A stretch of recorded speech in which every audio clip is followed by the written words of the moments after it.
602 centimeters in feet? First of all, we need to know the value of 1 centimeter in feet. It's always 1 centimeter equals 0.03280839895 feet. Now we have to multiply 0.03280839895 by 602.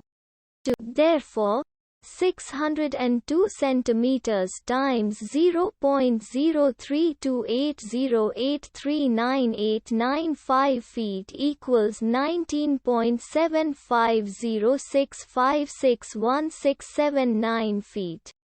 So, in other words, 602 centimeters equals 19.7506561679 feet. We hope you have enjoyed this video. Please like and subscribe to our channel for more videos like this.